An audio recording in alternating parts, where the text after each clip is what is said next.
आज मानव मला माझ्या बाजूला झोपलेला दिसला.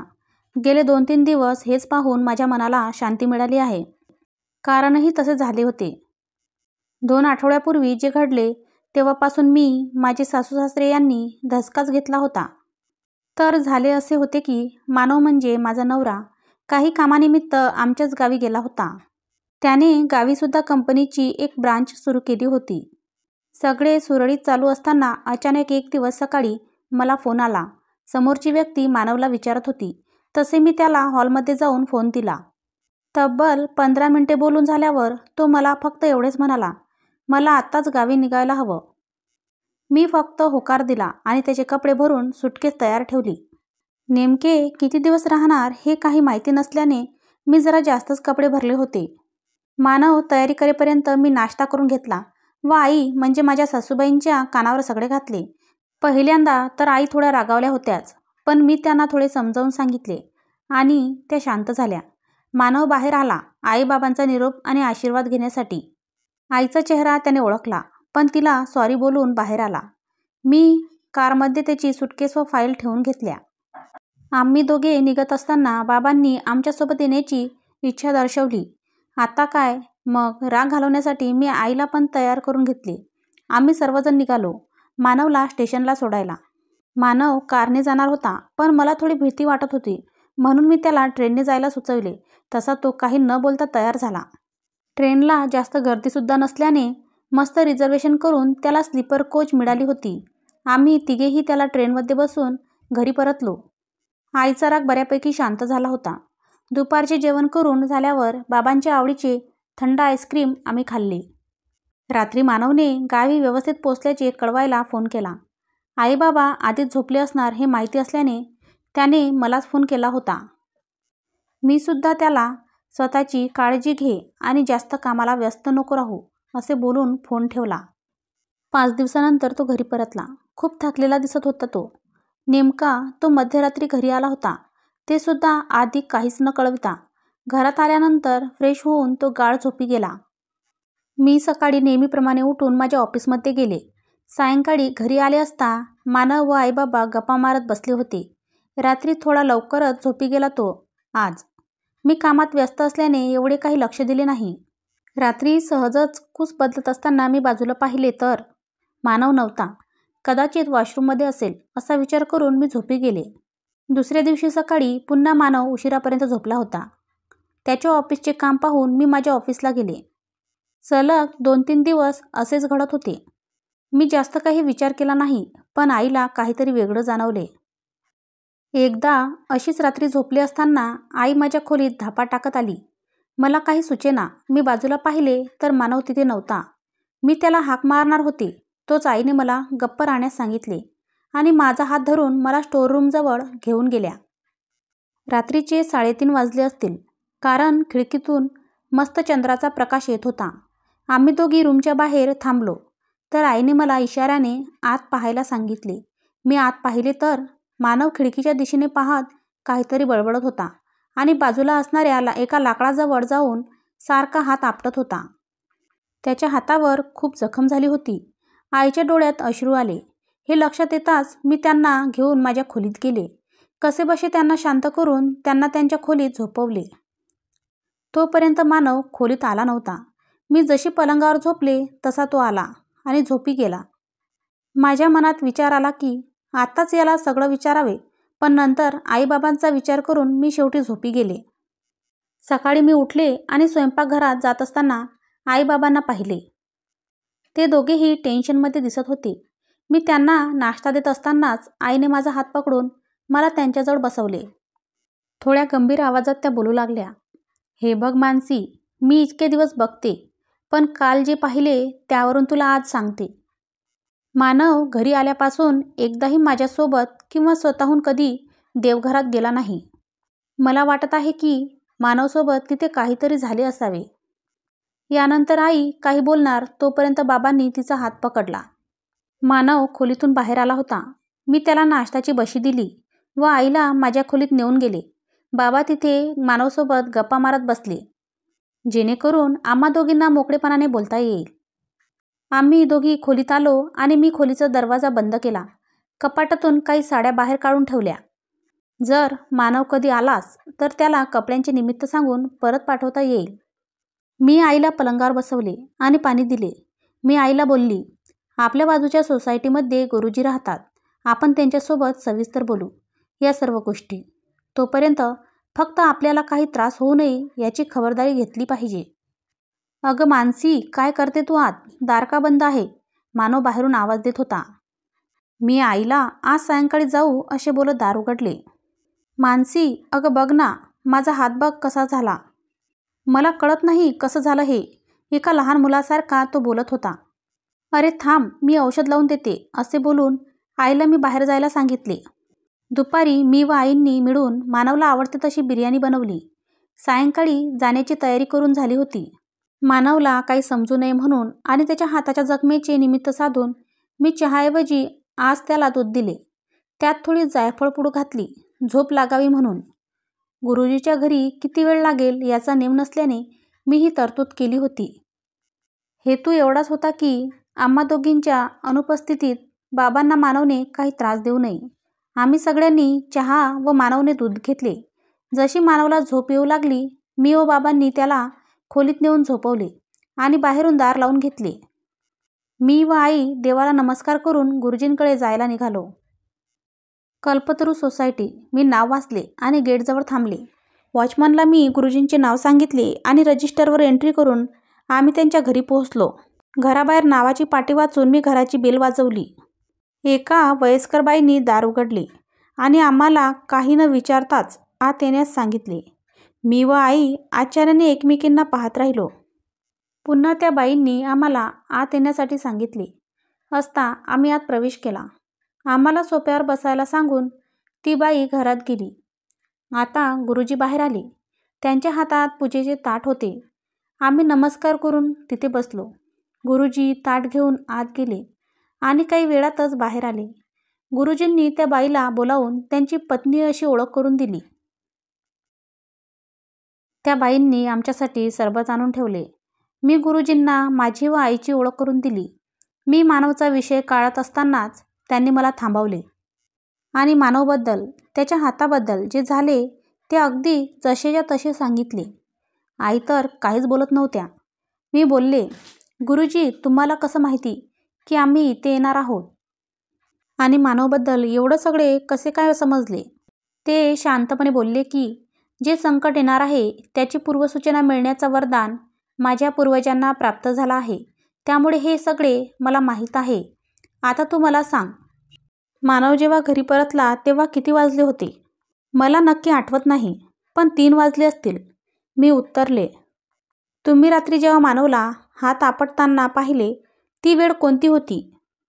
पुन्हा गुरुजींनी प्रश्न केला. कदाचित 3 वाजले होते, मी आणि आई एकत्र बोललो. कदाचित नव्हे, 3च वाजले होते. या सगळ्या गोष्टींची सुरुवात 3 वाजताच झाली होती. ते पण मानव त्या दिवसापासून जेव्हा तो घरी आला होता. फरक फक्त एवढाच की तुम्हाला ते लवकर निदर्शनास आले नव्हते. गुरुजी बोलले. आता यावर उपाय काय गुरुजी? आईने काळजीच्या स्वरात विचारले. माझी व मानवची भेट झाल्यानंतर मी काही सुचवू शकतो. या सर्वांची सुरुवात कशी झाली हे समजणे गरजेचे आहे, गुरुजींनी सांगितले. मला ते पटले आणि सत्यनारायणची पूजा करण्याच्या उद्देशाने आईने गुरुजींना घरी येण्याचे आमंत्रण दिले. आम्ही दोघींनी गुरुजींना नमस्कार केला व घरी आलो.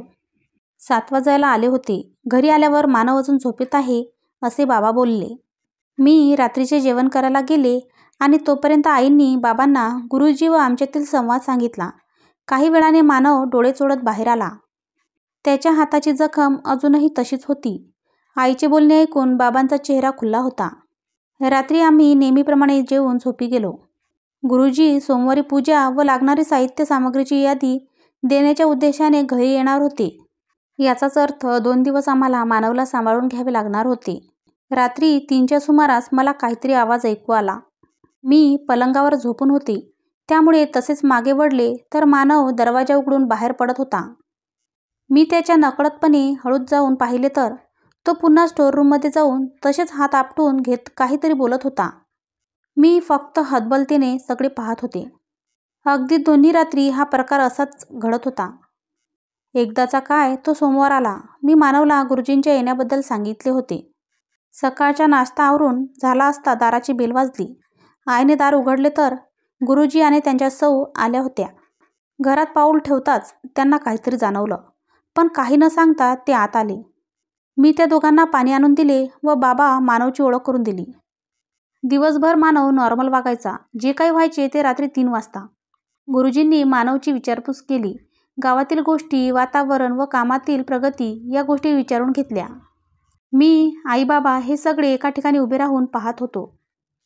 1 तास होऊन गेला आणि मानव माझ्याजवळ आला व त्याने गुरुजींना आज रात्री जेवायला बोलवण्याचा बेत आखण्यास सांगितला. आमच्या मनात जे होतं ते शेवटी झालं. गुरुजी आम्हाला यादी देऊन निघाले व रात्री जेवायला येण्याचे नक्की झाले. आधी गुरुजी, त्यांच्या सौ, मानव आणि बाबा जेवून उठले. मी व आई नंतर जेवलो. 10 वाजता आम्ही सगळे झोपलो. गुरुजी व त्यांच्या सौ आमच्या बाजूच्या खोलीत झोपले होते. रात्रीचे 2:45 झाले. मी आज जागी होते. कसेबसे 3 वाजले आणि पुन्हा मानवचे सुरू झाले. मी गुरुजींना उठवण्यासाठी खोलीबाहेर आले. आवाज दिला आणि त्यांनी दार उघडले. मी त्यांना घेऊन स्टोअर रूमजवळ गेले. गुरुजींनी मानवला पाहिले, पण त्यांच्या नजरेने काहीतरी वेगळे असल्याचे भासले. सकाळी आम्ही उठलो. आज घरात पूजा गुरुजींनी केली होती. सवयीप्रमाणे आजसुद्धा मानवने पूजेच्या तबकाला स्पर्श देखील केला नाही. गुरुजी कामाचे निमित्त सांगून बाहेर गेले. मी माझ्या ऑफिसची व मानवच्या ऑफिसची कामे पूर्ण केली. दुपारी ते जेवायला आले. मी मानवसोबत बोलत असताना गुरुजी बाबांना काहीतरी सांगत होते. काल रात्री तसे गुरुजींनी देवघराबाहेर एक होम तयार केला व काही साहित्य मांडले. मानव तर झोपला होता, पण मी, आई, बाबा, गुरुजी व त्यांच्या सौ जागेच होतो. 3चा टोला पडला तसा मानव खोलीबाहेर येण्यासाठी प्रयत्न करू लागला, पण त्याला काही शक्य झाले नाही. तो चिडू लागला, रागराग करू लागला. गुरुजी मंत्रोच्चार करत होते.